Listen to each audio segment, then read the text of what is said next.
who will light a candle and place it under the table?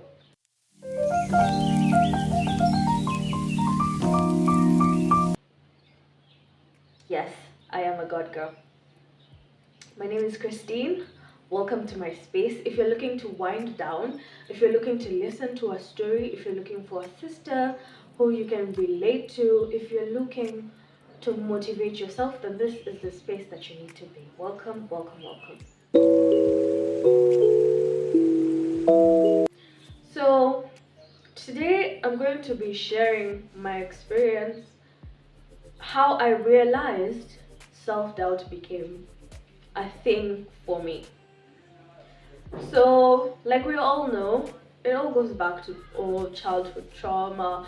That's what we call it, right? But I don't like to call mine childhood trauma because the people who took care of me when I was growing up did the best they could to the best of their abilities and to the best of where their mindset was at that time. So, no hard feelings to anyone, absolutely none.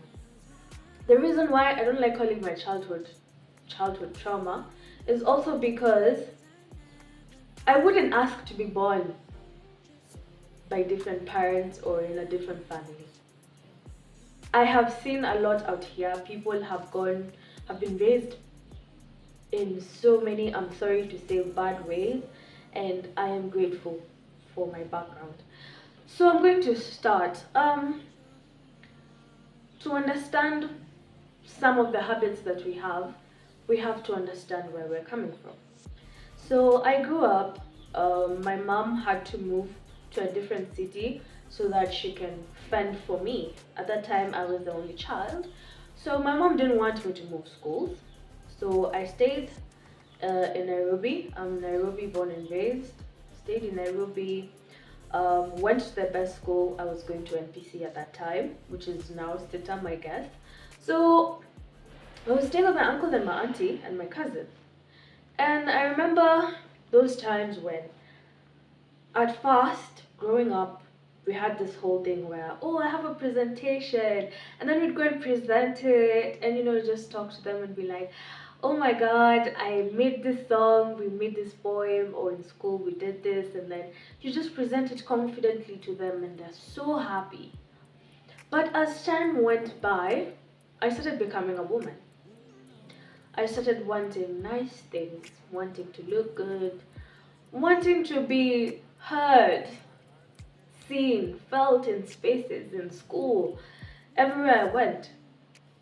But one of my biggest problems was that when I'd sit in a group with my friends, yeah, in school, and we were talking, and then someone would be like, oh yeah, last weekend my dad took us to this place.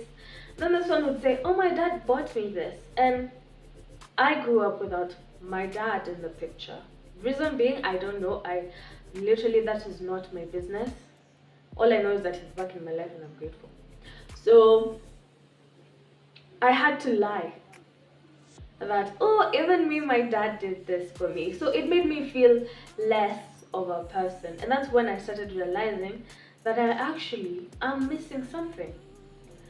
So apart from that, other experiences that I've had is I'd be in a place where I want okay, my auntie would buy, okay, so there's this other auntie who came to live with us, and she'd buy us similar things, but mine is smaller size, but it's bigger size. So I'd wear what she's worn, and then she'd tell me, why are you wearing what I'm wearing? We cannot wear the same thing and go to the same place. Like, go and remove that. And no choice of it. Go and remove those shoes. Go and remove that shirt. Go and put on something else. We can't look alike. So I just wanted to feel like I was as beautiful as she was. And talking about this, I'm realizing that I haven't actually healed from it. I feel like I want to cry, because that small little girl just wanted to feel good about herself. Okay?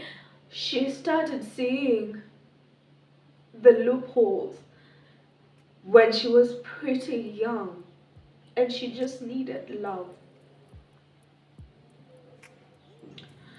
She just needed love.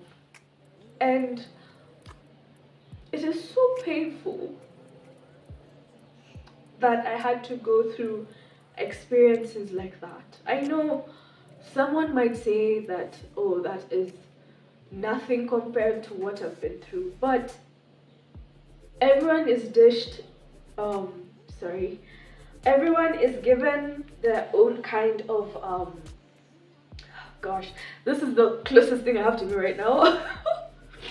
So, yeah, let me just use it to wipe, hoping I'm not spoiling things, but that was the closest.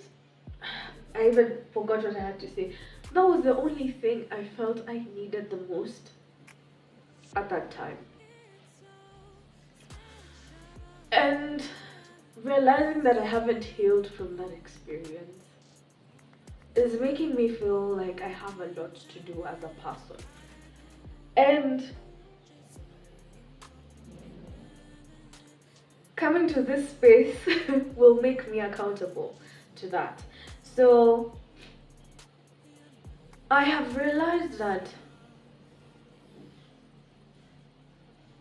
it has affected me in ways where I will look in the mirror and no matter how much makeup I put on, if my face doesn't change, I feel like I'm not enough. Like, I'd wear something, look at myself, and I'm like, I'm not confident in this.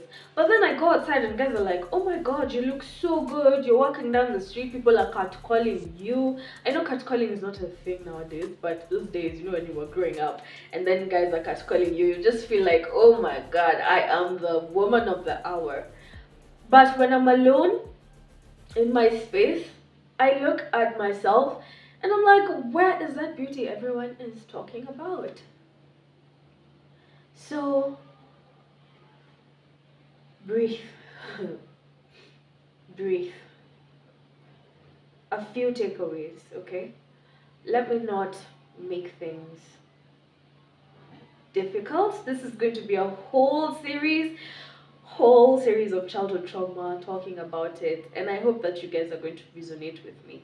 Now, before we continue, make sure you comment, like, subscribe, share this with someone who might need that healing, someone who might want to know that they're not going through something alone. So one thing that I have decided to do every day of my life is have a morning routine. I know it's overhyped, like ever since I left high school, that is all YouTube ever talks about.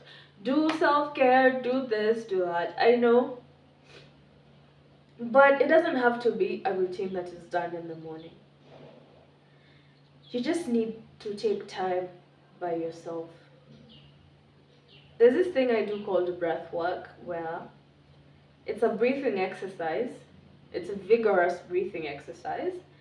And then once you're done doing that breathing exercise, we go into meditation of healing and trauma. That is a guided meditation. And for me, that is enough. I don't have to do 30 minutes, a whole hour of ums and everything. No. For me, that little meditation is enough. I breathe so that I can focus and then I do the meditation. And it has brought me to a space where I can understand myself more. And there's nothing more powerful for you as a woman. There is nothing more powerful than understanding the power that you have in understanding yourself. Like, it will take you to places you never thought you would get to. And that is where I am heading. That is where I want us to go as a community. In school, at home, figure out those triggers and those patterns. Sit down with it. Feel it. You're craving attention. It is because you are not giving yourself that attention. Sit with yourself and do it. I don't want to make this long because this is only the first episode. But I want you to realize that it takes more than just sitting down understanding the trigger and doing nothing. That's where you hear, I thought I was okay, and then I got triggered, and then I just burst and I became the person I used to be before. No.